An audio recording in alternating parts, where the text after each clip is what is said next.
se acerca su venida, se oyen ya los pasos del rey que se aproxima. Tanta ley aún nos queda, anunciar a pueblo y gente que Jesús está volviendo.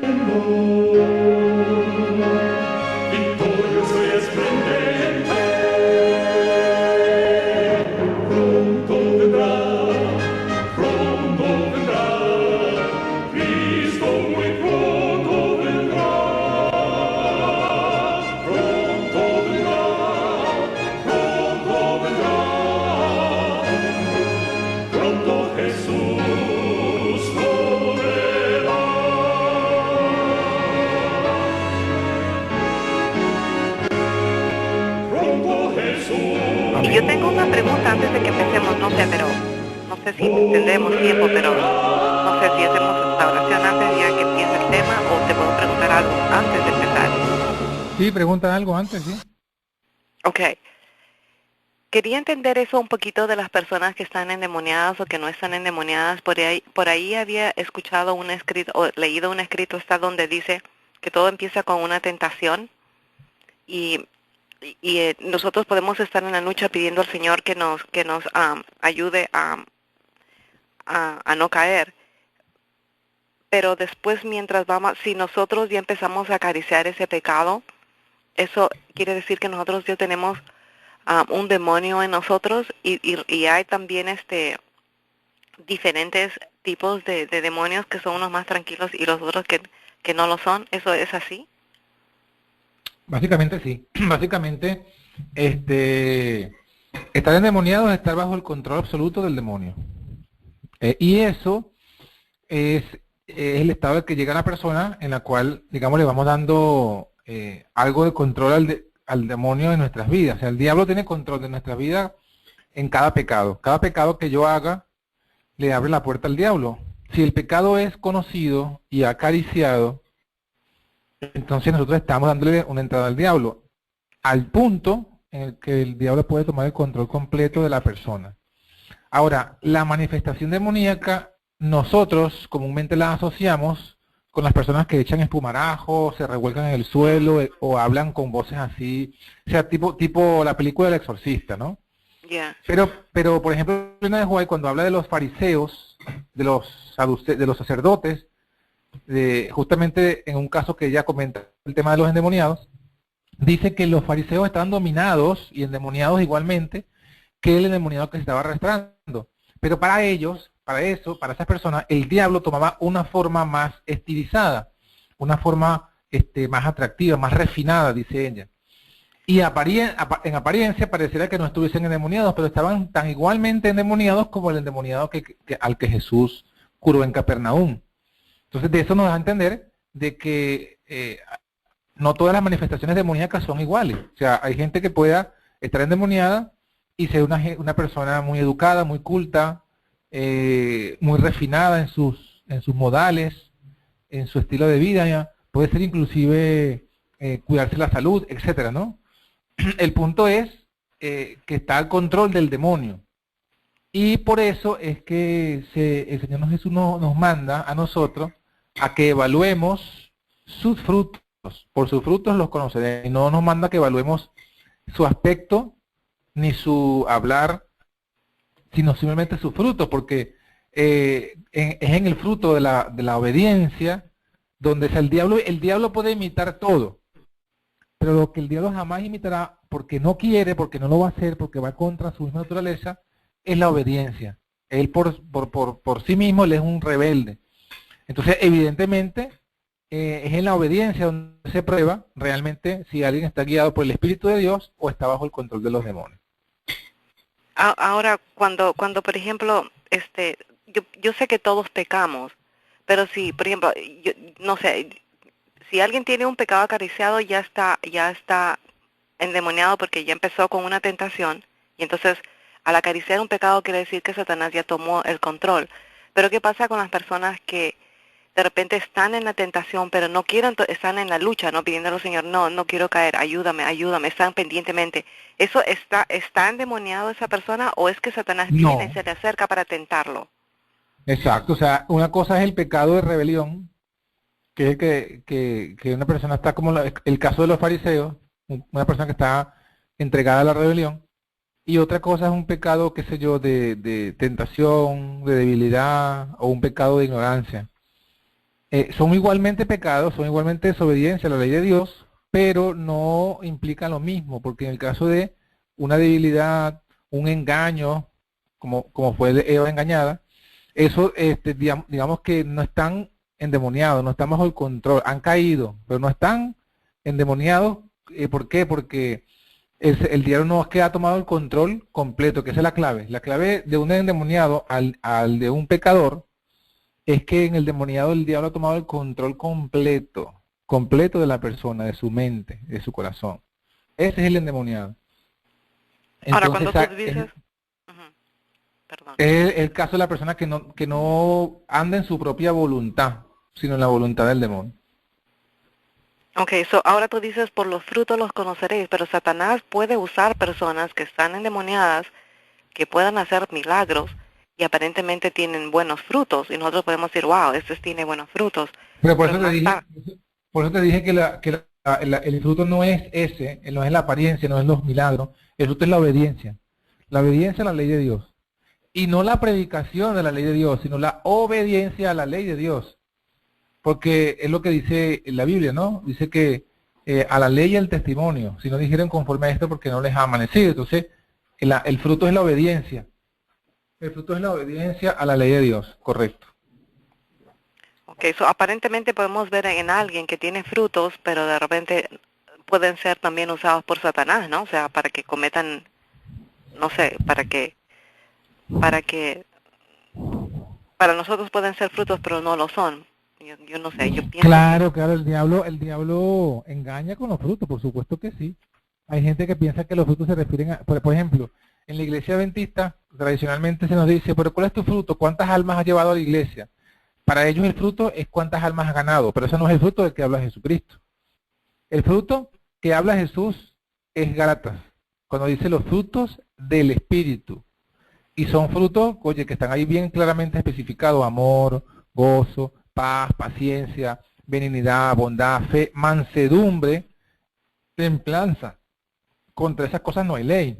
Entonces, esos son los frutos que debemos evaluar, además del fruto de la enseñanza, ¿sí? Que es lo que dice Isaías 8:20, la ley y el testimonio, si no dijeren conforme a esto, es porque no les ha amanecido. Entonces, el fruto del carácter y el fruto de la enseñanza de la persona, esos son lo que tenemos que evaluar para saber si alguien está siendo guiado por Dios o no. Pero en el momento que alguien va en contra de esos frutos, es evidentemente que no está siendo dirigido por Dios. Y Okay. bueno, Y tú dijiste algo muy importante con eso, termino. La ley de Dios es es algo que si alguien no está cumpliendo la ley de Dios, y no voy a decir que nosotros lo podemos ver, de repente él mismo sabe, digamos, que está fornicando, ¿no? Digamos. Entonces él sabe, y él no se puede engañar y decir, sí, yo tengo muchos frutos aquí, pero él sabe que él no está haciendo, ese ya sería no un frito del Señor, ¿verdad? Cualquier cosa que pueda salir de él no, es que o eso, de ella. según la Biblia, ese es el fruto de la carne. Manifiestas son las obras de la carne: adulterio, fornicaciones, inmundicia, disensiones, herejía, enemistades, pleitos, celos, iras, contienda. Son los frutos de la carne. Y cualquiera que manifieste esas cosas no está siendo dirigido por Dios, está siendo dirigido por la carne. Y a veces nosotros, digamos, vemos a alguien que predica muy bonito, muy agradable, muy dulce, y tendemos a perdonarle sus manifestaciones de la carne.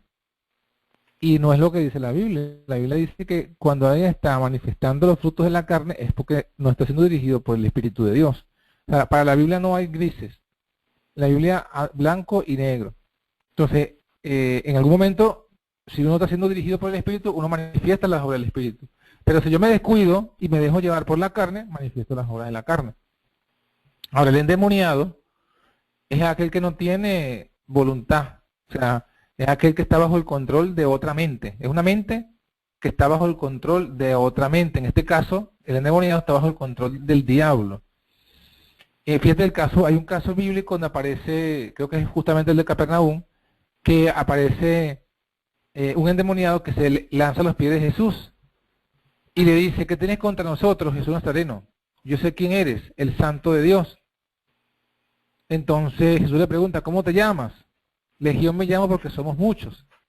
Cuando Elena White comenta esa escena, ella dice que el endemoniado llegó allí porque la persona que estaba endemoniada había escuchado de Jesús, sabía de Jesús, que era el único que lo podía librar. Y él fue a pedirle ayuda a Jesús, pero cuando fue a hablar, en el querer hablar para pedirle ayuda a Jesús, de sus labios lo que salió fue esas palabras del demonio. O sea, quien habló fue el demonio.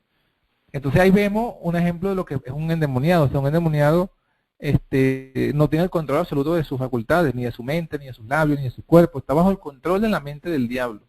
Y a veces hace las cosas que no quiere. A mayoría de las veces hace cosas que no quiere. Pero como está bajo el control del demonio, es una esclavitud, pues. Y podríamos decir que la gente que come carne está endemoniada sabiendo que está mal y lo pueden, o sea, los que estamos en este mensaje, podríamos decir que tienen, y hay diferentes tipos de demonios, ¿verdad? Unos que son más mansos y otros que son más poderosos. Bueno, la Biblia dice que hay jerarquías de demonios. Eso sí lo dice la Biblia, potestades, jerarquías, ¿no? Señoríos. Entonces, bueno, así como Dios es un Dios de orden y los ángeles tienen jerarquía, y hay diversas jerarquías de ángeles, ¿no? Están los querubines, los serafines. De igual forma el diablo también tiene jerarquía en sus ángeles. Entonces, evidentemente, hay gente que está, o sea, por ejemplo, fíjate, yo no tengo ninguna duda de que el Papa, se me olvidó el nombre de este hombre. Bergoglio. Ajá, José Bergoglio, él está endemoniado. Él está endemoniado. Ajá, él se colocó el nombre de Francisco. Él está endemoniado. Sin embargo, fíjate cómo es su hablar, su conducta, su apariencia. Verdaderamente, él cumple lo que dice Pablo. Es un hombre que tiene apariencia de piedad. Apariencia de piedad la tiene. Pero nosotros sabemos que no hay, o sea, que si la Biblia lo que dice es la verdad, el Papa es la representación, es el representante del diablo en la tierra. Quiere decir que no hay ningún ser humano, por muy malo que tú puedas imaginarte, qué sé yo, no hay Hitler, no hay hombre malévolo que sea más malo que el Papa. No hay. ¿Por qué? Porque él es el representante del diablo en la tierra. Entonces él es el que más, o sea, él es el hijo del diablo, o sea, es el que más se asemeja al diablo. Pero fíjate que en apariencia no, en apariencia parece una persona hasta cierto punto comprensible, bondadosa, y ese es el engaño sutil, porque es que lo que dice la Biblia, ya lo decía la Biblia, el diablo se disfraza de luz. Y por tanto no es extraño que sus apóstoles se disfrazan como ministros de justicia. Eso es lo que dice la Biblia. Entonces, claro, es allí donde está el grave poder del engaño, porque nosotros nos dejamos llevar por las apariencias. Y nosotros pensamos que una persona mala se le nota evidentemente en el vestir, en el hablar, en la forma como es. Y ahí es donde caemos. Porque en este caso, el que más se hace, de todos los seres humanos caído al presente, el que más se asemeja, el que está más transformado imagen y semejanza del diablo es el Papa. Y fíjate que no es lo que pareciera que fuese más bien un hombre piadoso, un hombre que, bueno, que cualquiera diría, bueno, casi un santo. Pero ahí es donde está el asunto del engaño. Entonces, lo mismo pasa en general. O sea, en general, a veces la gente endemoniada no parece que está endemoniada. Pero cuando tú le escuchas sus ideas, sus pensamientos, su conducta, te das cuenta que que son gente que está endemoniada. O sea, por ejemplo, la gente que está que tiene, que lucha y que tiene esa batalla, que quieren imponer el aborto, que quieren imponer el homosexualismo en el mundo. Son gente que están endemoniada, que parecen gente educada, pero basta que tú le hables de la verdad bíblica y tú le vas a ver cómo se transforma el rostro y vas a ver cómo se le sale el verdadero carácter de dragón, de ira, de rabia que tienen contra las cosas de Dios. Entonces es allí donde se manifiesta. Por eso es que Jesús dice, por su fruto lo conoceréis. Y justamente en ese contexto Jesús dice, porque los falsos profetas, antes de eso Jesús ha dicho, guardaos de los falsos profetas, que vienen a vosotros vestidos de ovejas, pero por dentro son lobos rapaces. Por sus frutos los conoceréis. Entonces, ahí, ¿cuál es el contexto de ese pasaje que está diciendo Jesús allí? Mira, de apariencia son como una ovejita, pero por dentro, ¿y qué es lo que está por dentro? El carácter. Entonces, cuando Jesús está diciendo por sus frutos, está diciendo lo de dentro, el carácter, es lo que te va a mostrar si es un lobo o una oveja. Entonces, el carácter, los frutos del carácter, el carácter se manifiesta por los hechos, por las obras, por las que la gente hace. Y sobre todo lo que la gente hace. ¿Tú quieres conocer a alguien? Bueno, llévale a la contraria. ¿Quieres conocer a alguien? Ponlo en situaciones críticas y difíciles y vas a conocer su verdadero carácter. Entonces, justamente cuando estas personas son contradichas, se les contradice o se ponen en crisis, manifiestan su verdadero carácter de lobo, de perseguidor, de gente que lanza la ira contra los que predican el mensaje de la Biblia. Ese es el carácter del lobo y ese es lo que evidencia quién es el que los controla. En este caso, que los controla es el demonio. Okay. Y entonces tú podrías decir que las personas que comen carne pueden estar endemoniadas. ¿Cómo tú calificarías eso? Yo pienso que el endemoniado no está en lo que tú hagas externamente, está en tu condición ante Dios. Está en si tú tienes un pecado acariciado y que el pecado acariciado ahora en lugar de ser, o sea, en lugar de tú acariciar el pecado te domina y te controla y el diablo por tanto te controla. Entonces, yo no diría que el comer carne, porque el comer carne es un acto hasta cierto punto, digamos que no podíamos clasificar así, porque Jesús comió pescado, Jesús comió carne, Jesús seguramente comió cordero, comió oveja. No es el comer carne lo que te hace endemoniado, pero sí, lo que yo sí digo es, más que el comer carne, en el sentido de la alimentación, podría ser, lo que tú podrías mencionar es, si tú eres una persona intemperante, bueno, vamos a decirlo mejor como lo dice la Biblia, si tú eres una persona glotona y borracha, que tú sabes el mensaje e igual sigue siendo por rebelión, glotón y borracho, ahí sí es una, ¿por qué? Porque estás en rebelión, se te ha mostrado, se te ha llamado la atención de que tú debes ser temperante, porque lo que la Biblia habla es de la temperancia, la Biblia no señala un solo alimento, la Biblia habla de la temperancia. Hay gente que puede ser vegetariana o vegana y ser un glotón, un vegano glotón, porque el glotón tiene que ver, no es con la comida que se come, sino que tiene que ver con eso, con la cantidad, con si tú te controlas o no te controlas, si tú tienes el control sobre tus apetitos o tus apetitos te controlan. Entonces, en ese caso, ahí sí, una persona que, como dice la Biblia, un glotón y borracho, es una persona que está en rebelión y que está pues entregada a las pasiones,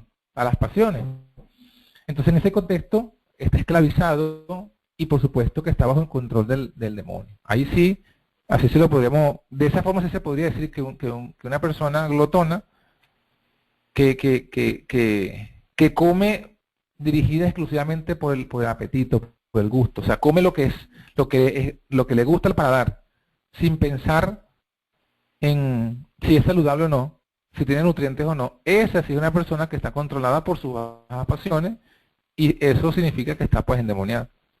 Pues entonces, ¿cómo podemos ver el hecho de que Jesús comió carne y pescado hace tiempos pasados y entonces nosotros entrando al cielo no vamos a hacer eso? Entonces, el ejemplo del Señor, ¿cómo uno explica eso como cristiano, no? Porque sí puede Bueno, porque haber fíjate, personas... Claro, tú puedes hablar de que Jesús comió carne, pero tú jamás, nadie podrá decir, ni señalar ningún pasaje donde diga que Jesús fue un glotón, o que Jesús era un glotón, era un intemperante. Entonces, fíjate, allí Jesús es nuestro ejemplo en la temperancia. No, o sea, él comió carne porque en su tiempo, en su momento, esa era la verdad presente. La verdad presente, no, el mensaje de la verdad presente no tenía un mensaje de reforma pro salud como o sea, sí tenía un mensaje de reforma pro salud, pero no como el nuestro. ¿Por qué? Porque esto estamos hablando 2000 años hacia atrás, en el pasado. Y había otra verdad presente. En cambio, nosotros en este tiempo estamos ya, digamos, en el, ¿cómo se diría? Allí, pues, casi a la entrada del Edén. Estamos ya en los finales de los siglos, en los finales de los tiempos. Eso por un lado. Y el llamado a nosotros es volver al principio.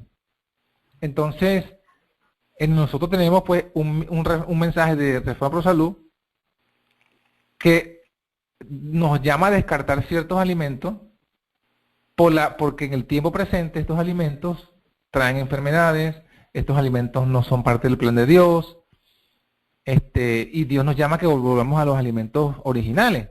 Pero en el tiempo de Cristo, digamos que ese no era el mensaje principal era otro. Y en ese contexto Jesús pues comió carne porque en sí había la ley de los judíos, la Torá, el Levítico, permitía comer carne. Lo que no permitía es comer cualquier tipo de carne, pero permitía comer carne. Entonces en ese contexto Jesús no estaba transgrediendo ninguna ley. Sin embargo, sabemos pues que Jesús mismo es el creador y él mismo estableció que el plan original no era comer carne, ¿no?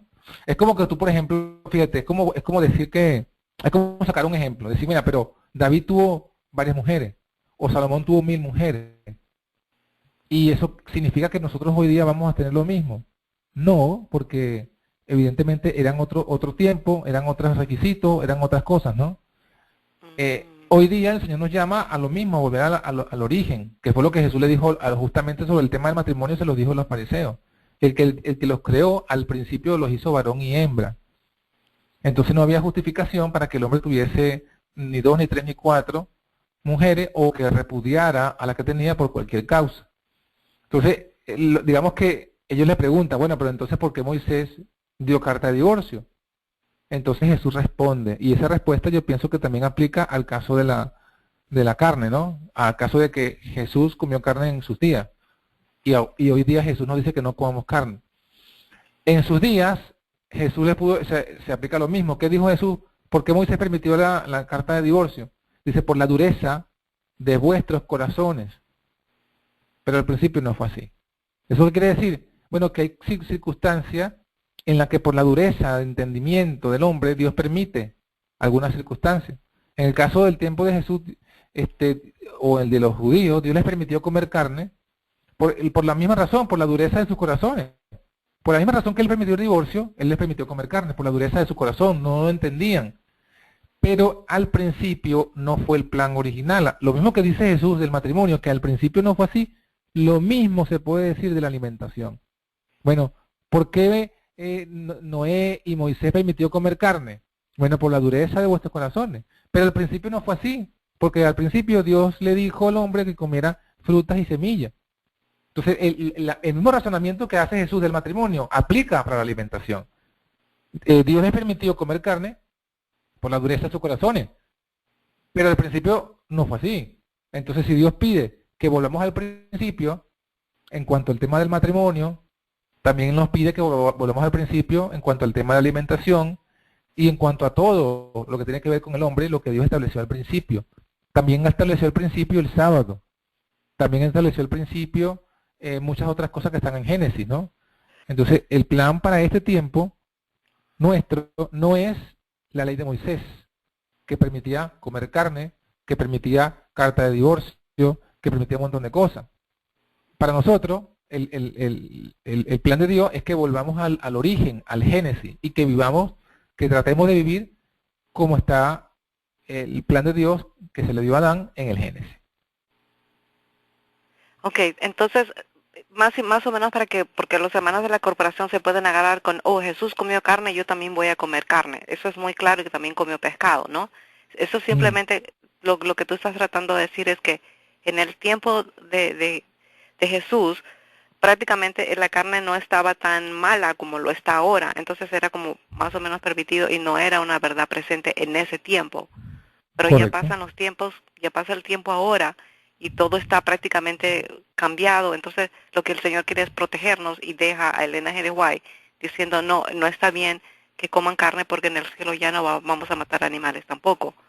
So, algo Claro, así porque eso.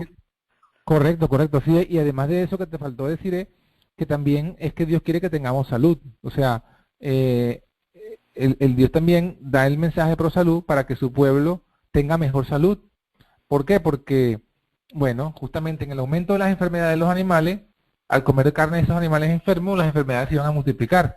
Y ya Elena de Juan lo dice en sus escritos, que el cáncer se ha propagado en muchas personas, y fíjate que hoy día casi que fuese una epidemia, casi que todo el mundo le da cáncer, y dice que el cáncer se propaga por el consumo de carne, por comer carne de animales que tuvieron cáncer.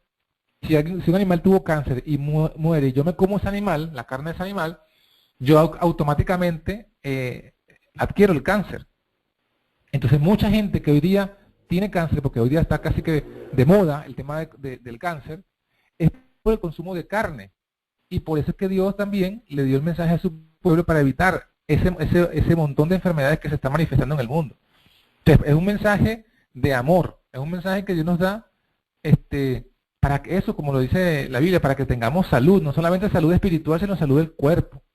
Y podamos nosotros ser como Daniel, pues que Daniel era, como dice la Biblia, tenía inteligencia en sueños, en visiones, en profecía, y también tenía inteligencia en otras cosas, y también tenía, fíjate, salud, porque Daniel, si uno dice Daniel, Daniel vivió bajo un montón de reyes, o sea, él fue capturado cuando Nabucodonosor, luego Nabucodonosor muere y viene el hijo de Nabucodonosor, y luego muere el hijo y viene el nieto, que es Belsasar, y luego de Belsasar viene Darío, y después viene Ciro, y después viene un montón de gente, y Daniel sigue allí. O sea, un montón de gente pasó, mueren, salen, viven, mueren, toman el reino, dejan el reino, y Daniel allí como fresquecito como una lechuga. ¿Por qué? Porque él justamente desde el principio se propuso en su corazón no contaminarse ni con la comida del rey, ni con el vino que él bebía. Entonces, ese es el plan también para nosotros. El plan que Dios quiere es que tengamos salud. Lo mismo que pasa, lo mismo que Dios le dijo a, ¿a quién fue? A Sansón, ¿no? Y lo mismo que se lo dijo Juan el Bautista. Fíjate que Juan el Bautista, dice la Biblia, que él vivía en el desierto, pero él se alimentaba, ¿de qué se alimentaba Juan? Juan se alimentaba de langostas y de miel. Claro, allí langosta no se refiere al insecto, sino se refería a una raíz que también le llamaban langosta, porque tenía la apariencia, se parecía a una langosta, pero era algo vegetal, pues él comía, Juan el Bautista era vegetariano. Y fíjate la labor que hizo. O sea, muchos hablan de Jesús que comió carne, pero nadie habla de Juan el Bautista que no comió carne. Y fueron contemporáneos. Entonces, ahí también tenemos una enseñanza. Y el mismo Elías, justamente Elías, si uno analiza bien la historia, al principio Dios le proveyó carne y pan y agua con los cuervos, ¿no? Pero luego, en la medida que la crisis fue aumentando, ya los cuervos no le traían carne y agua, le traían pan y agua.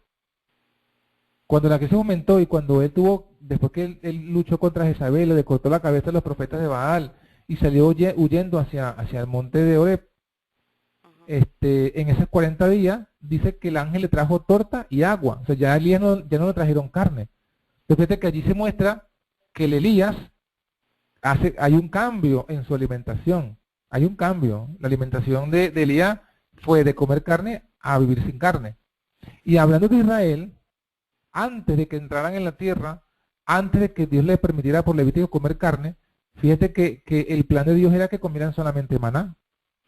Y las veces que Dios les dio carne fue porque ellos se hicieron a llorar se pusieron en rebelión y Dios les dio carne como castigo, porque dice de la Biblia que comieron carne y les salía la carne por las narices. Y muchos dice que hubo una peste de enfermedad, o sea, de la intemperancia, de la indigestión, se enfermaron y muchos murieron. O sea que aún el trato de Dios con ese Israel de Moisés en el desierto, el plan original de Dios era llevarlo de la alimentación de Egipto a una alimentación de puro maná, una alimentación saludable, como preparación para la entrada a la tierra prometida. Entonces allí está otra vez mostrando lo mismo que mostró con Elías, que mostró con Juan el Bautista. ¿Qué es lo mismo? Bueno, que Dios quiere, como parte, o sea, parte del plan de preparación para la tierra prometida, para nosotros prepararnos para la tierra prometida, es vencer el apetito. Es lo que hizo Jesús en el desierto. Jesús, antes de comenzar su ministerio, pasó 40 días ayunando. Ok, Jesús comió pescado, sí, pero también Jesús ayunó 40 días. Entonces, ¿qué mayor ejemplo de temperancia es esa? Ah, Jesús que comió carne, sí, comió pescado, pero también ese mismo Jesús no usaba drogas, no usaba medicamentos. Ah, ¿cómo es eso? Bueno, leamos en la Biblia cuando dice que Jesús fue crucificado, ¿qué le daban a los que iban crucificados para amortiguar el dolor? ¿Qué le daban como analgésico? Le daban una droga porque los fármacos no es de ahorita. Eso viene inclusive de la época babilónica. Ese es un estudio interesantísimo, lo que es la medicina de Egipto, la medicina de Babilonia, el origen de esas medicinas, cómo se manifestó en los tiempos de Cristo y que ese es el origen de la medicina moderna. Pero bueno, el punto es que le quisieron dar a Jesucristo. Pero yo, Frank, discúlpame que te corte. Todavía, yo no sé si es mi mente y la mente también de los hermanos, ¿no? Si el Señor Jesús sabía Él sabe el futuro y conoce el futuro y sabe que si cuando Él estaba comiendo, Él sabía lo que eso iba a traer, la consecuencia que podría haber en el futuro de la confusión, Él siendo como un representante, ¿no? Siendo como el que todo lo sabe.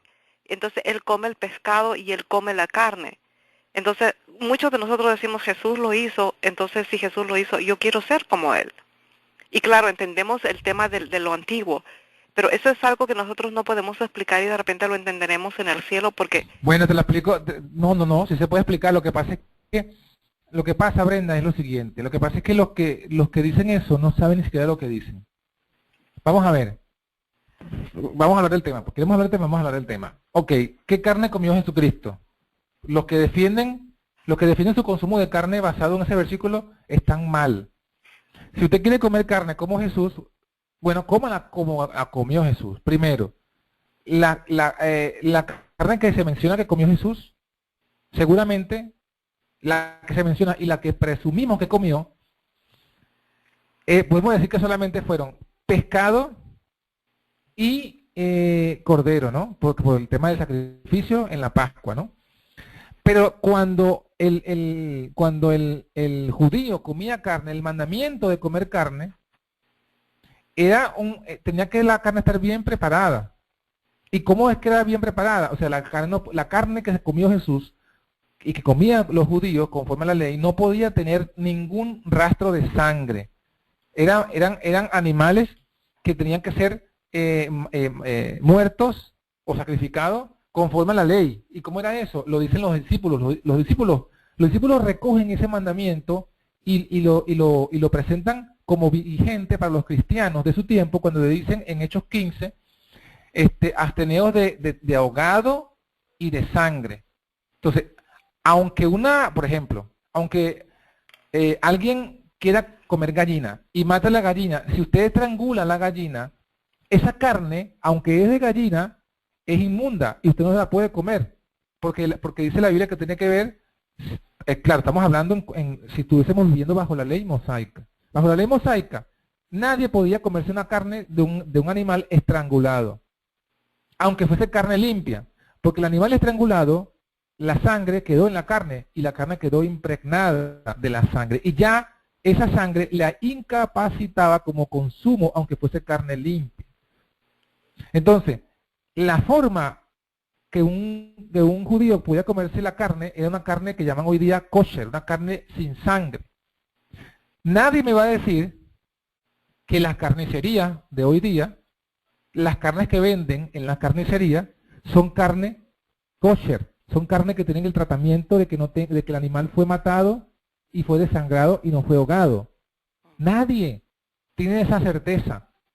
Y con toda seguridad, sabiendo como lo que sabemos, sabemos que más bien es al contrario. ¿Por qué? Porque inclusive, si uno, por ejemplo, cuando habla, fíjate que en el caso de los sacrificios, cuando de Israel, los sacerdotes, la carne que la gente comía y que ofrecía al sacerdote, tenía que estar hervida varias veces, y el caldo lo botaban y se comían esa carne. Por eso es, si tú vas eso es lo que explica, cuando uno entiende eso, eso es lo que explica por qué los hijos de Elí, dice la Biblia que cuando ellos iban a buscar la carne, el adorador le decía, deja que cocinen la carne y después te la doy. Y él decía, no.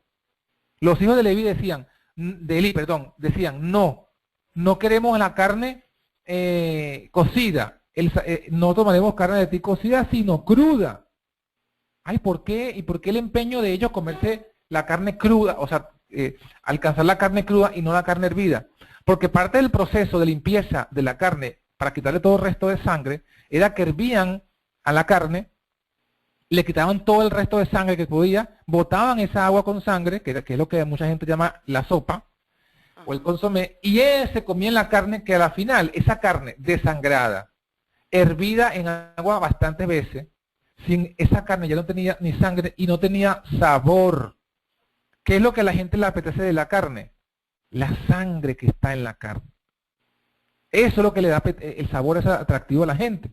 Por eso es que la gente busca carnes rojas, ¿no? Que hasta la cocinan y muchas veces la cocinan y cuando se está cocinando se ve que se concentra en el centro de la carne como una agüita roja, porque tiene sangre. Y esa carne que tiene sangre, según la ley bíblica, es inmunda. Y Jesús no comió esa carne así. Entonces, aún la gente que se apoya en Jesús está mal, porque no está haciendo lo que hizo Jesús en todo caso. Pero más allá de eso, Jesús, yo pienso que Jesús también, lo que yo he aprendido de Dios es que Dios nunca ha dejado, Dios ha dejado algunas cosas que se puedan prestar a la duda.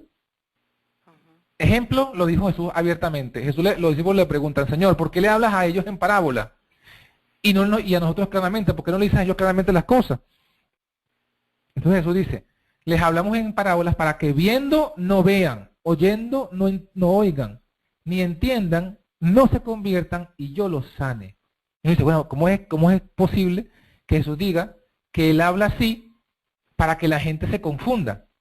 Y es así, eso es cierto. Dios, miren, hay tantas cosas, hay muchos versículos que se prestan a confusión. Hay muchas historias bíblicas que parecen ambiguas, pero Dios las ha dejado allí con un propósito. ¿Y cuál es el propósito? Mostrar y evidenciar y confundir a los desobedientes. ¿Por qué? Porque estas cosas que parecen contradictorias, la usan los que quieren excusarse. El que te dice a ti, yo como carne porque Jesús comió carne, no lo hace porque realmente quiere imitar a Jesucristo, lo hace porque está buscando una excusa para seguir complaciendo su apetito. Porque sí, Jesús comió carne, pero ya explicamos cómo es qué tipo de carne comió Jesús y qué tratamiento tenía que tener esa carne para poder ser consumida por un judío, por un lado. Y segundo, ese mismo Jesús que hizo eso también testificó por el espíritu de profecía, porque el espíritu de profecía es el testimonio de Jesús. Él testificó que ya pasó el tiempo de comer carne y que estamos en el tiempo de ser vegetariano, de ser vegano. Y que inclusive llegaría el tiempo en el que que somos vegetarianos y llegaría el tiempo que tenemos que ser veganos. O sea, el Señor nos va diciendo que hay que ir avanzando en la reforma. ¿Y quién nos lo dijo? Nos lo dijo el mismo Jesús que cuando estuvo en la tierra comió carne. Entonces, es una excusa, porque si tú sigues a Jesús, primero, bueno, ok, yo sigo a Jesús como carne, pero hay que comer la carne como Él la comió. Tienes que buscar carne kosher. Carne kosher, carne que no tenga ninguna sangre y bien bien tratada de modo tal que no quede sangre. Nadie hace eso, nadie que come carne hace eso. Y segundo, además de eso, escucha el testimonio presente de Jesús en el espíritu de profecía que te dice, ya no es el tiempo de comer carne. Buenos días. Buenos días. ¿Puedo aportar algo? Amén. ¿Cómo está, hermano Restrepo? Feliz sábado. Feliz Sí, sábado. feliz sábado, el hermano John Frank.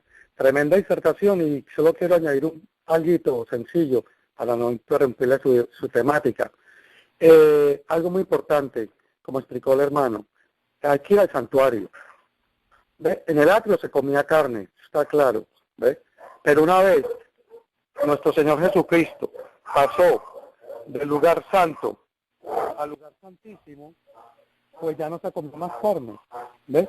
Ya no se comió más carne, ya ahí terminó el sacrificio. En otras palabras, cuando Jesús muere en la cruz del Calvario comienza un proceso. Por eso es que en 1844, cuando la hermana, después de que la hermana de Uruguay transmitan todo, que la hermana el mensaje de la reforma por salud. Se escucha lejos, hermano Restrepo. De 1844, Sí, lejísimo, no escucho la última parte, no la escuché. Está muy buena la explicación, pero se escucha lejos, se fue. hay que tener eso claro, que todo con el santuario. Hubo una permisibilidad, lógicamente, pero ya no. ¿Por qué? Porque nosotros estamos por fe en el lugar santísimo, el santuario celestial, no debemos marchar, no es nuestra pena por fe. Amén. Se escuchó lejos, hermano Restrepo, se escuchó lejos. Repito, ¿me escuchan ahora otra vez? Sí, me escuchó, repítalo, hermano. por favor, pero no le escuché muy bien. Así como hablo ahorita, sí se escucha. Repítalo así, pero así pegado al micrófono. Ok, ahora me escuchas, es que estaban ladrando los perritos y me tocó ponerme en los headphones. No, sencillito, otra vez, para no coger el tiempo. Nuestro Señor Jesucristo, sí hubo una permisibilidad para comer carne, como está explicando el hermano. Esto va todo con los rituales del lugar, del atrio y el lugar santo, ¿ve? En el atrio se permitía comer carne, los sacerdotes, etcétera. Una vez termina todo este ritual de sacrificios, ya comienza un proceso de educación del pueblo, ¿ve? Y finalmente, cuando Jesús pasa al lugar santo, al santísimo, ya no es permisible comer ningún tipo de carne, ni kosher tan siquiera, ¿ve? Y por eso es que la hermana Juárez comía carne y Dios le dio el mensaje en la Reforma Pro Salud, precisamente para nosotros, los que estamos viendo este último tiempo y los que vivimos por fe en el lugar santísimo del santuario celestial, no podemos comer ningún tipo de carne, ni kosher tan siquiera. Adelante, hermano. Interesante. Eso es después de 1844, cuando ya el Señor entra al lugar santísimo. Sí, sí, correcto. Me parece muy buena la aplicación, porque también estábamos dejando algo por fuera, que es eso, que en el lugar santísimo está no solamente el arca del pacto, sino que está la vara de Aarón y también está el maná. Y el maná justamente representa lo que hablábamos del maná. El maná representa lo que Dios quiso hacer con el pueblo de Israel. Lo que Dios quiso hacer con el pueblo de Israel, de llevarlo de una alimentación carnívora a una alimentación totalmente vegetariana. El maná representó eso, cuando Dios les dio el alimento sin carne en el desierto. Y eso quedó ¿en dónde? En el arca del pacto, que es el tiempo que estamos nosotros viviendo. Y por eso es el mensaje de Reforma Pro Salud al pueblo adventista. Es correcto.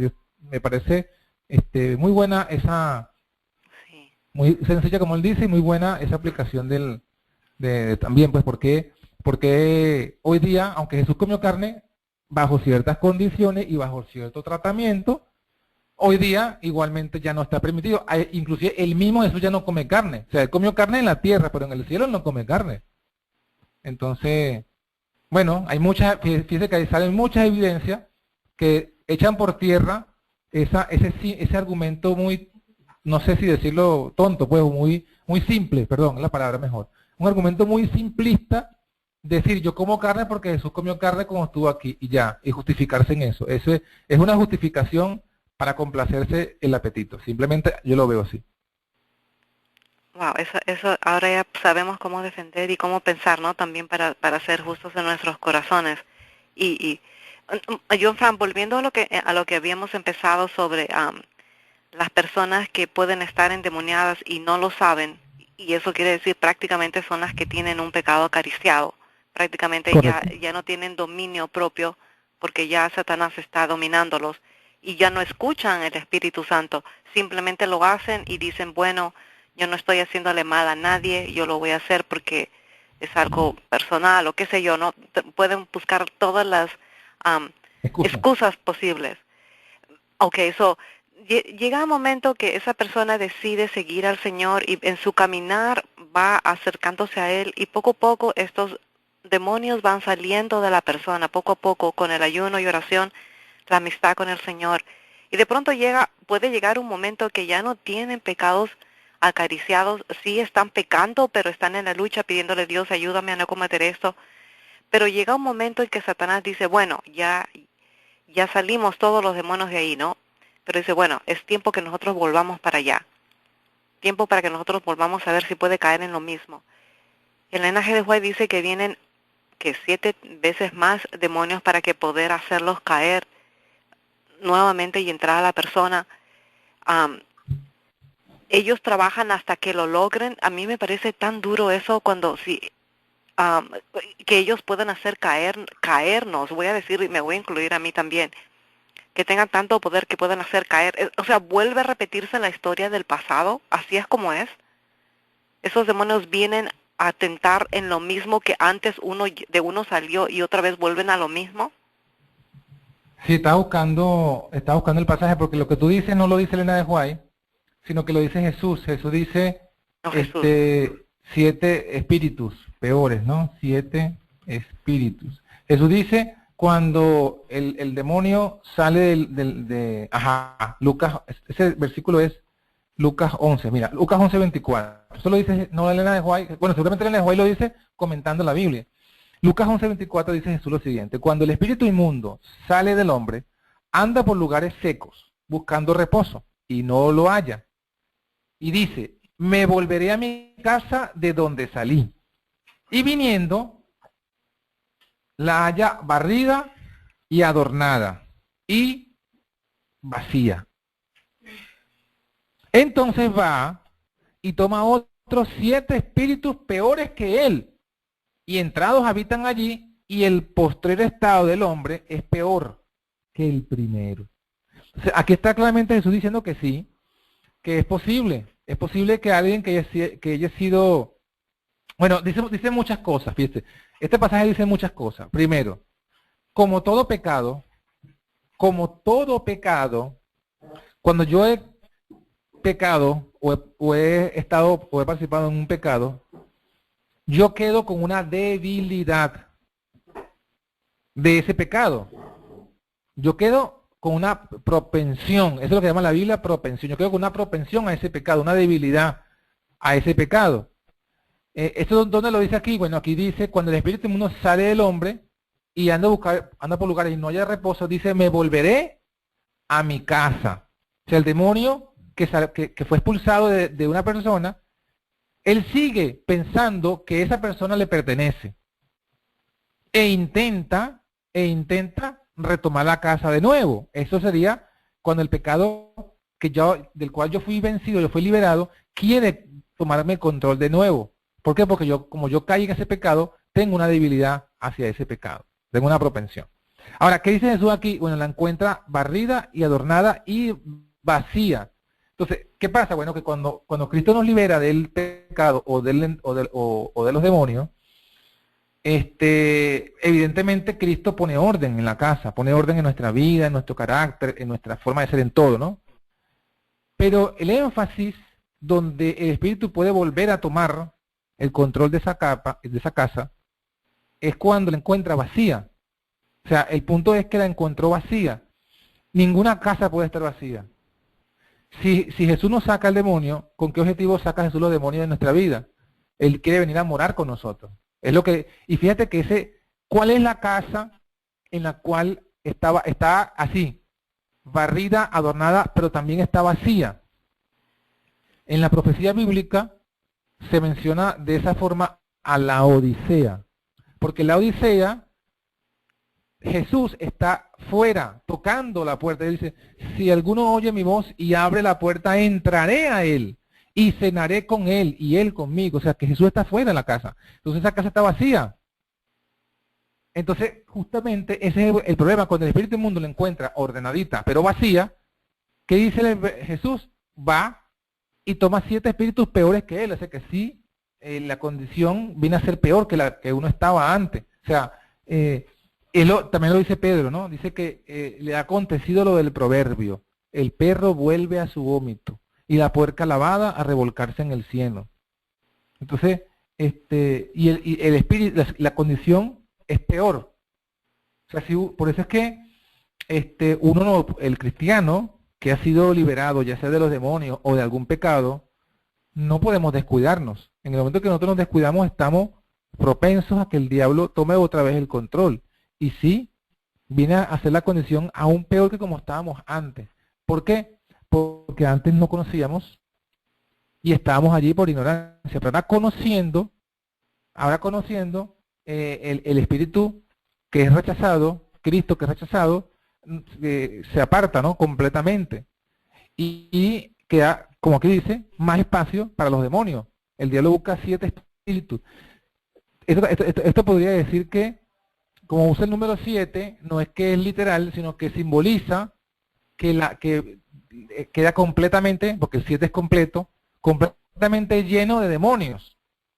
Y no es casualidad, porque fíjate que esto es literal y a su vez es profético y también proféticamente literal. O sea, ¿por qué lo digo? Porque si no va a Apocalipsis 18, ¿qué dice Apocalipsis 18? Dice, habla de Babilonia, pero Babilonia antes era una iglesia cristiana. Pero ¿qué pasa? Se abandonó de Cristo porque adulteró, fornicó y se casó con otro que no es Cristo. ¿Y qué dice la Biblia? Se ha hecho habitación de demonios, guarida de todo espíritu inmundo, O sea, en Babilonia se encuentran todos los espíritus inmundos. Tú muy bien dijiste, yo también lo creo, que hay diversos demonios con diversas jerarquías y con diversos pecados particulares. Bueno, Babilonia los tiene todos. Todos están allí. Todos esos demonios que hay, que existen con todas sus diferentes clases de pecados, están en Babilonia. Se ha hecho habitación de demonios, guarida de todo espíritu inmundo y albergue de toda ave sucia y aborrecible. De toda ave sucia y aborrecible. Babilonia, en conclusión, bajo el contexto que estamos hablando, Babilonia es una iglesia endemoniada. Babilonia es una iglesia endemoniada. Y, bueno, fíjate que si tú ves Babilonia, que es la iglesia católica, o sus hijas, no parecen iglesias endemoniadas. Parecen unas iglesias donde hay reverencia, donde hay piedad, donde están las monjas, las carmelitas, diversas órdenes religiosas que abogan por los pobres. Parece todo algo maravilloso, pero es todo lleno de demonios. Por eso es que los peores pecados están allí ocultos. Ellos lo practican en oculto, porque están llenas de demonios, llenas de toda ave inmunda y aborrecible. Y es lo mismo en la condición del endemoniado. Entonces, por eso es que la clave, pienso yo, de este pasaje es, la clave quiero decir, la clave en la caída, de volver a caer en el demonio, de volver a ser endemoniado, es que está la casa vacía. La persona que fue endemoniada puede caer de nuevo bajo el influjo de los demonios, sí. Ejemplos bíblicos, la Biblia dice que María Magdalena, Jesús sacó de ella 7 demonios. De ella Jesús sacó 7 demonios. O sea que también estaba bien endemoniada. Y fíjate que cómo se manifestaba esos demonios en María Magdalena. ¿Cuál era el pecado característico de esos demonios que estaban sobre María Magdalena? Bueno, tenían que ver con el sexo, porque ella estaba viviendo esa vida libertina. Entonces sí, hay demonios para cada debilidad, para cada pecado particular. No pienso que sea descabellado decir que el influjo de tanta gente, de tantos, pareciera pues que tantos homosexuales, que se ha expandido como un virus, el homosexualismo, y no es simplemente, no creo que sea algo meramente biológico, pienso yo que tiene que ver con esto espiritual, o sea que se han desatado esos demonios, se han liberado y han encontrado cabida estos demonios con relación a estas debilidades, y están haciendo estragos en el mundo. Y estamos en esa época, pues en la época en la que el mundo, las ciudades principalmente, se están volviendo como, dice la profecía, Sodoma y Egipto, porque justamente van emparentados el tema del homosexualismo y el lesbianismo con el ateísmo. Es increíble cómo están juntos, pues pareciera que son parte dos caras de una misma moneda, y es lo que dice la Biblia. Apocalipsis 11 lo dice así, que sería, las ciudades se transformarían en Sodoma y Egipto. Es tremendo. Y ahora cuando tú dices, eh, los demonios quieren tomar otra vez, volver y tomar control en algo que uno salió, digamos que a mí me gustaba salir a bailar, y vamos a ser realistas, ya que nosotros estamos dentro de Babilonia, tratamos y estamos luchando para no caer cada día en un pecado que aparece o una mentira, no, que uno dice, no quiero hacer eso, no, porque está pidiendo constantemente la ayuda de Dios, pero a veces nos alejamos humanamente del Señor. ¿Qué pasa cuando Satanás viene y nos hace caer nuevamente? Y eso nos lleva a otro pecado, a otro pecado, a otro pecado. ¿Hasta cuándo entonces nosotros paramos y decimos, Dios, no quiero que me ayudes, no quiero pecar? ¿Hasta cuándo? Un amigo me decía, hasta cuando caigas bien bajo. Pero uno como humano no quiere caer bajo. Pero ¿Cuánto cuán sí, difícil puede ser para que uno vuelva otra vez al Señor cuando estos demonios vienen? Porque eso es algo tan real que yo estoy segura que le pasa a todas las personas, porque somos humanos, no estamos fuera de las ciudades, estamos especialmente para los varones, seamos honestos, porque un varón que está tratando de vivir en santidad es difícil, es tan difícil que no, si está soltero, que no o pueda o masturbarse o que no tenga alguien con quien ir para tener sexo. Es porque Satanás es tan malo y es tan hábil. Y yo puedo ver varones que pueden estar en la lucha, pero cuán difícil puede ser eso y cuán parece aparentemente imposible. Un casado es bueno porque, bueno, puede recurrir a la esposa, ¿no? Y espero que no haya niños por ahí. Y pido perdón por eso si no. Pero es que estamos hablando de una realidad cruda, ¿no? Que a veces los varones de repente no lo quieren tocar, pero es una realidad que lo están pasando. Y no solamente varones, también pueden ser mujeres, ¿no? No sé, cuando uno se para y vuelve otra vez, es que yo puedo pensar que a veces le pedimos al Señor que nos ayude y parece que no está la ayuda de Dios ahí. Bueno, Brenda, mira, el asunto es bien, no sé si decir complicado, porque el asunto abarca muchas aristas, ¿no? El tema. Pero en general, tratando de ponerlo sencillo, es lo siguiente. Nosotros lo que tenemos que asegurar, o sea, para nosotros no caer bajo el poder de los demonios y estar yendo hacia un caso de ser endemoniado, tenemos que asegurarnos de no estar cometiendo pecados conocidos, o sea, que nosotros asegurarnos de no estar en rebelión. Hay pecados que son particularmente más fuertes sobre unos que otros, o sea, cada quien tiene sus debilidades. Si hablamos, como tú dices, de géneros, el hombre, evidentemente, la mayor debilidad del hombre tiene que ver con la mujer. Eso está ampliamente demostrado en la Biblia. Los grandes hombres de la fe fueron tentados y muchos cayeron por el tema del sexo con las mujeres, ¿no? Y eso muestra que la debilidad principal del hombre, eso exactamente, tiene que ver con las mujeres, con el sexo. Y tú muy bien lo has dicho, ya lo dice el apóstol Pablo. El apóstol Pablo dice, en un pasaje dice, el hombre y también la mujer dice que bueno fuese quedarse como él, pero si no puede, mejor es casarse que quemarse. Y luego en otro pasaje, cuando él habla inclusive de los casados, él dice, Pablo dice, que pueden, no se nieguen el uno al otro, a no ser por causa, digamos, por mutuo acuerdo, para ocupados sosegadamente en la oración, pero no por mucho tiempo, para que no os tiente Satanás a causa de vuestra incontinencia.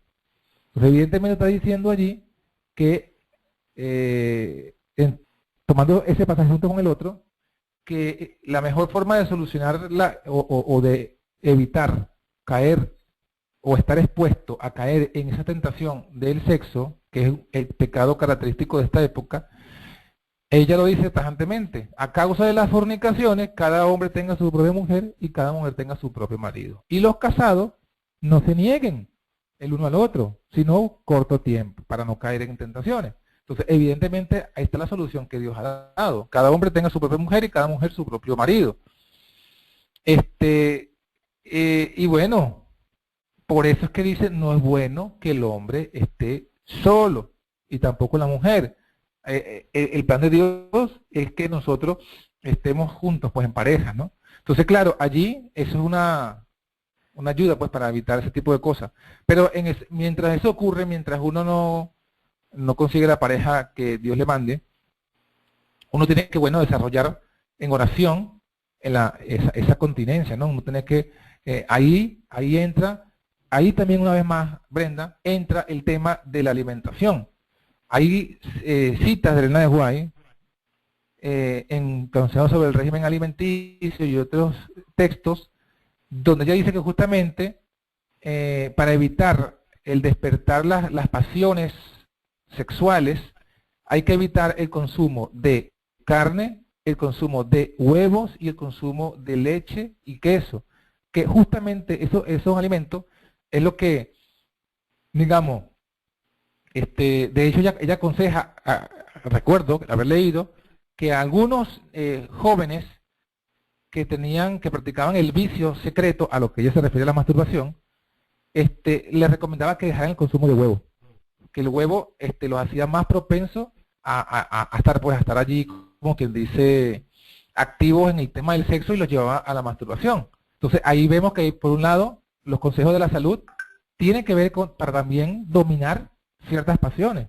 O sea, el que controla el apetito, controla debería controlar el tema del sexo, ¿no? De caer, pues, en esas debilidades. Y por otro, esa es la parte, digamos, la parte física. Y la parte espiritual, bueno, orar, ayuno y oración. La parte general, bueno, la Biblia dice también, yo tengo que evitar lo que entran por mis ojos, ¿no? Lutero también decía, y es bíblico, nosotros no podemos evitar que los pájaros revoloteen en nuestra cabeza, pero sí que hagan nido.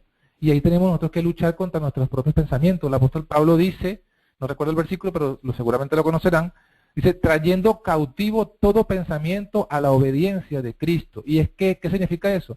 Bueno, que tenemos que batallar contra los malos pensamientos que el diablo nos sugiere o nos sopla a nuestro oído. Así como le hizo a Jesús en el desierto, que le sugería, lo llevaba a ciertas circunstancias, a ciertas escenas, y le sugería pensamientos. Igual hace con nosotros, si conoce nuestra debilidad. Nos lleva a circunstancias y nos sugiere pensamientos. Entonces, ahí tenemos que hacer una lucha contra nosotros mismos, contra nuestros malos pensamientos, contra nuestro cuerpo, y espiritualmente hablando, bueno, ahí tenemos que aferrarnos a Dios en ayuno y oración. Y eso, todo eso, digamos, en Cristo debería darnos la victoria, porque, vamos a ver, Jesucristo también, ese es el aspecto práctico de lo que predicamos.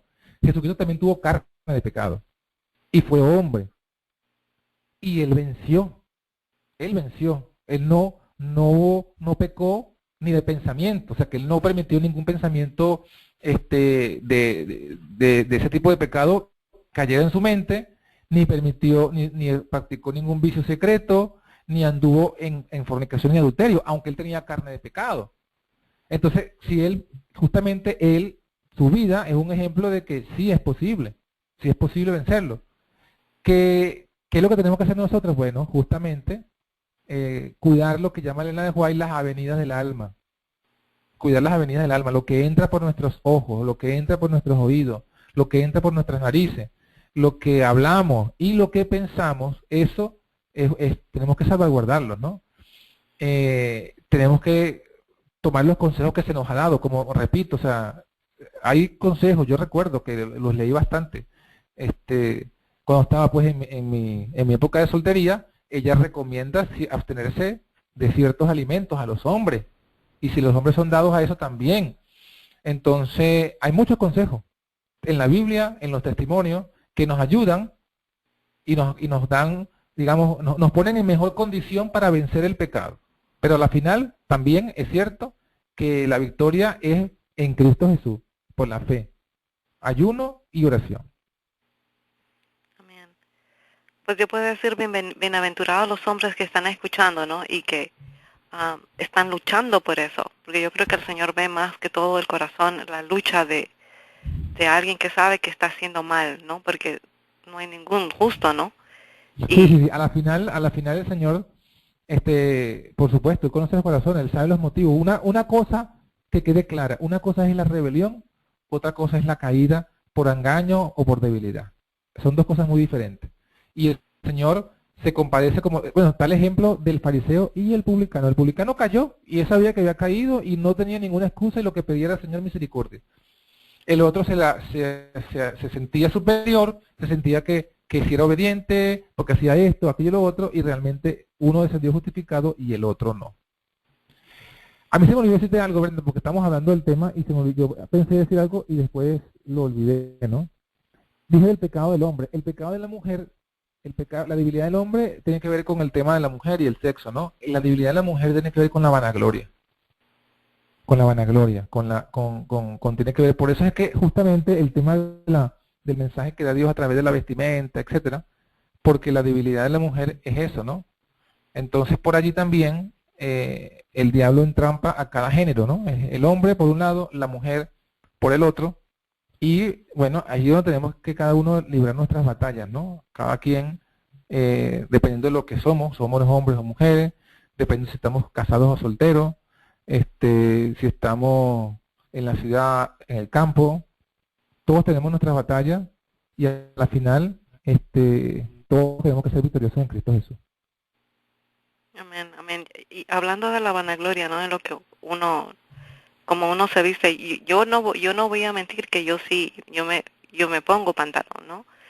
Pero también me he dado cuenta que el Señor ha puesto en mi corazón el hecho de que me gustan los vestiditos más, hasta que yo me he comprado honestamente como 10 vestiditos ahí que son largos, y entonces yo puedo ver que el Señor sí puede cambiar la mente de las mujeres en hecho de que uno se pueda poner vestidos y son tan bonitos, ¿no? O sea, algo que antes de repente yo no lo sentía. Pero veo que el Señor en ese aspecto nos puede cambiar.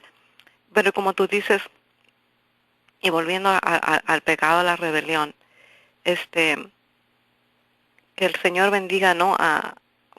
Ayude a esos varones, a esas mujeres, ¿no? Que podemos estar andando en la lucha. Y los que están en rebelión, que el Señor cambie sus corazones, porque yo sé que ellos van a tratar de, sí, van a tratar de poner todas las excusas, ¿no? Para decir que están haciendo bien y sacar los versículos, qué sé yo, pero sabemos en el fondo que está mal. Esto todo, John Frank, se basa en la santificación. ¿Qué tú podrías decirnos a nosotros, hablando del amor de Dios? Que eso es lo que nos tiene que mover para tomar todas estas decisiones. Recordar que tú nos podrías decir a esto, ¿no? A todos nosotros que queremos ir al cielo, queremos agradar al Señor en el aspecto que es, la santificación, y recordar que el Señor nos está esperando con los brazos abiertos, ¿no? Y que nos quiere llevar al cielo. No sé si tú puedes decirlo mejor que yo.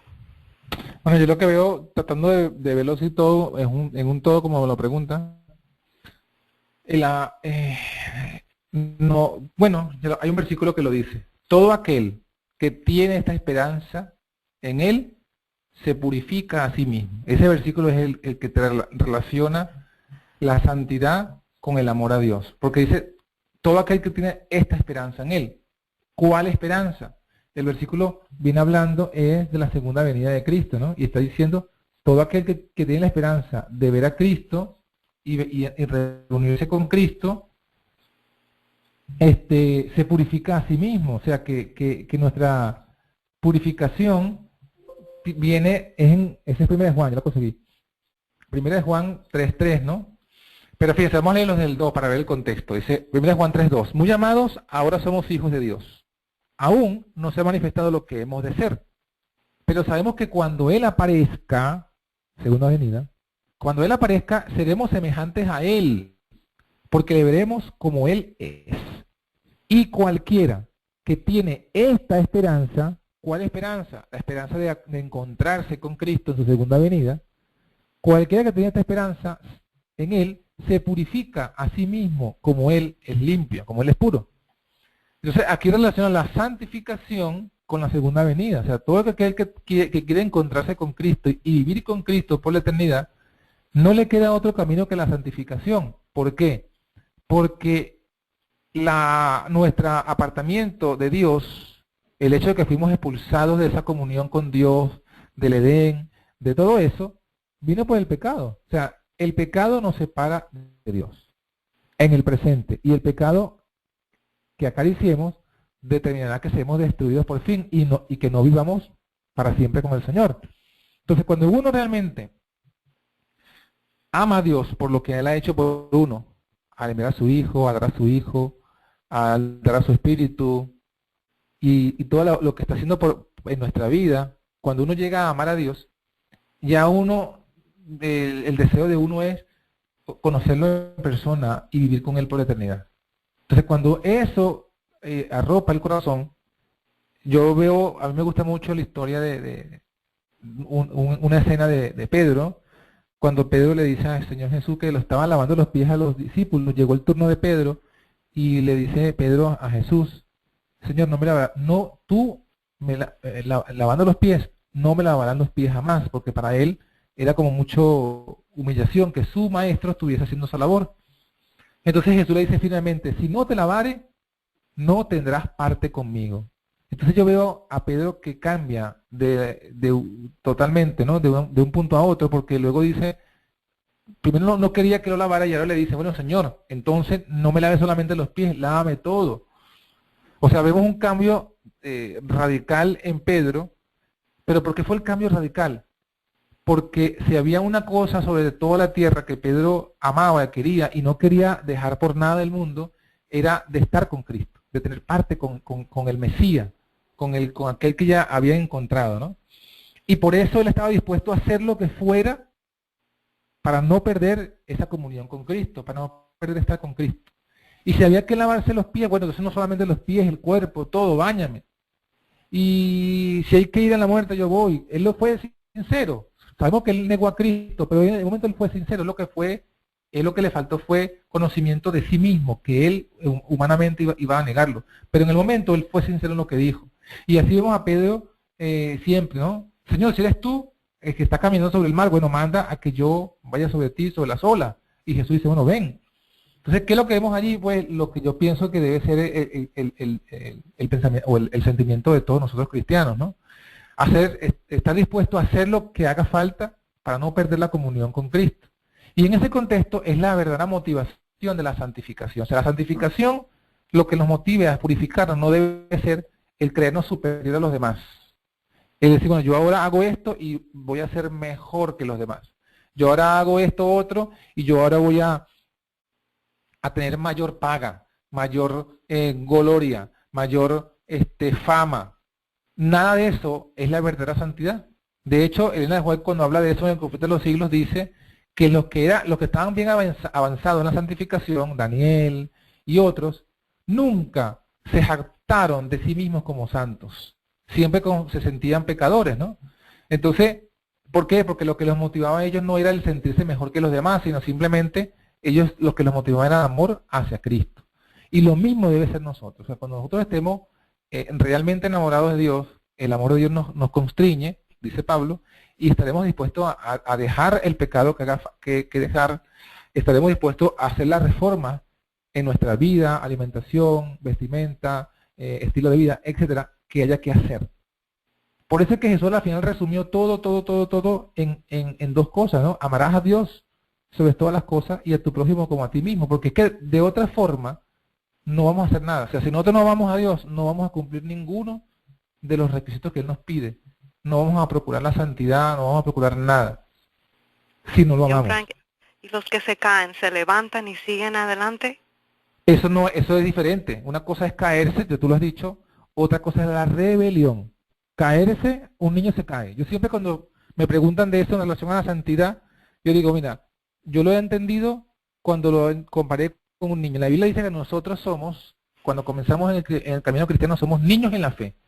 Pero ¿qué hace un niño cuando yo he levantado dos niñas, dos muchachas, y cuando eran bebecitas yo las vi como caían, y caían no porque ninguna quería caerse, pero evidentemente no tenían sus pies formaditos, no sabían y se caían. Y lloraban, pero han crecido, yo mismo que pasé por bebé, todos hemos pasado por esa etapa, y yo siempre pregunto, bueno, hoy día, cuando estábamos pequeños nos caíamos muchas veces, y nos caíamos muchas veces al día. Hoy día, ¿cuántas veces se cae usted caminando al día? ¿Cuántas veces se cae? Bueno, prácticamente la gente casi que no se cae. O sea, ya el caerse, ya de uno de adulto, el caernos es raras ocasiones, por no decir que casi nunca nos caemos. Bueno, así es el camino cristiano, o sea, al principio del camino caemos muchas veces. El problema no está en caer, sino en no levantarse.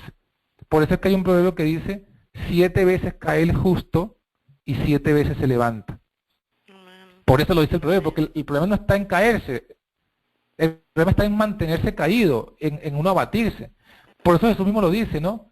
En Mateo 24, hablando de los que vendrían, falsos profetas, tradiciones, etcétera, él dice, pero el que perseverare hasta el fin, este será salvo. Entonces, nosotros nos caemos, bueno, levantemos, ¿no? 7 veces nos caemos, 7 veces nos levantamos. Y no cejar en nuestros esfuerzos, porque la victoria está, el que persevere hasta el fin, ese será salvo. Porque nosotros somos niños, y el niño se cae muchas veces, pero a medida que vamos creciendo en el conocimiento de la palabra, en el poder de Cristo, o sea, en experimentar el poder del Espíritu Santo, en medida que vamos creciendo en fe, vamos a ir aprendiendo a caminar. Y cada vez van a ser menores nuestras caídas, o menos frecuentes, hasta que lleguemos al punto en el que no caeremos más. Y cuando lleguemos a ese punto, el cielo dirá, bueno, le dirá, bueno, ya ha llegado la hora, la mies de la tierra está madura, ya ellos han alcanzado la perfección, anda a buscar a tu pueblo. Eso es lo que es la santificación. La santificación es ese crecimiento, es un crecimiento donde aprendemos a caminar en santidad hasta que lleguemos al punto de que hemos sido transformados a imagen y semejanza de Cristo. Y ni aún cuando estemos en esa perfección, habrá jactancia, no va a haber jactancia. Ahí, aunque estemos caminando en la perfección, no habrá jactancia. Porque, como dice Pablo, que ya era un hombre experimentado en ese andar con Cristo, decía, de lo único que yo me glorío es de la cruz de Cristo. O sea, Pablo no se gloriaba de nada de él, sino de la cruz de Cristo. Eso va a ser nuestra única, si se puede decir esa palabra, nuestra única jactancia, nuestra única gloria es la cruz de Cristo. Porque toda la final, lo que logremos de perfección es por Cristo, no es por nada nuestro. Amén. Amén. Bueno, John Frank, yo creo que hoy bueno, para mí esto me ayudó muchísimo y le agradezco a Dios por esos escritos están, ¿no? Y por su voz, y yo sé que para los hermanos también. John Frank, entonces si puedes orar, y entonces no sé si el próximo sábado podemos tener el tema del cuarto Elías. Vale, vamos a ver si lo podemos, no estoy seguro, pero ahí hablamos, pero vamos a orar. Sí, amén. Oremos. Querido bondadoso Padre, te damos gracias porque en tu gran misericordia nos has permitido en este diálogo compartir tu palabra, compartir muchas experiencias, muchas citas, muchas referencias, en las cuales todas nos muestran, Señor, cómo es el camino de tu pueblo, lo que tú quieres para nosotros. Te suplicamos, Señor, que todo lo que hemos conversado, lo que hemos estudiado, lo que hemos leído, lo que hemos hablado, podamos, Señor, como buenos verianos, revisarlo en tu palabra, en los testimonios, y sobre todo, Señor, nos ayudes a entenderlo y a ponerlo por obra. Amén. Nosotros, a la final, deseamos hacer tu voluntad. Y has dejado claramente en tu palabra, es claramente especificada, que la voluntad tuya es nuestra santificación. Ayúdanos para que podamos ser santificados, como lo dices tú en tu palabra. todo nuestro ser, espíritu, alma y cuerpo. Santifiquemos nuestro espíritu, santifiquemos nuestra alma y santifiquemos también nuestro cuerpo. Ayúdanos a vivir todos los principios de la Reforma Pro Salud, los principios del Evangelio, los principios de vida que tú has dejado en tu palabra, que nos has dejado más claramente especificado a través del espíritu de profecía, a través de los pioneros. Ayúdanos, Señor, porque tenemos todo ese conocimiento y necesitamos ahora conocerlo, estudiarlo y que sea una realidad en nuestras vidas. Sobre todo porque te amamos, porque queremos prepararnos para la venida de tu Hijo, porque sabemos que estamos viviendo en el gran día de expiación en la cual el santuario debe ser purificado y por tanto tenemos que purificar nuestra alma, sobre todo, no solamente por eso, sino porque lo que nos motiva, como decía el apóstol, es el amor de Cristo. Bendice, Señor, a todos los hermanos que están en esta cadena, que escuchan esta cadena, que están escuchando, que van a escuchar luego las grabaciones, para que todo sea sabor de vida para ellos. Y sigue bendiciendo a la hermana Brenda y a todos los que predican junto con ella, los que predicamos junto con ella, para que este ministerio dé su fruto, el fruto que tú has establecido para la vida eterna. Bendícenos este resto de sábado, tanto los que estamos aquí como los que están por estos lados, y en el resto de la actividad que tendrán hoy en la cadena también sé tú con ellos. Te pedimos todas estas cosas en el nombre de Jesús. Amén, Padre. Amén, Señor. Amén.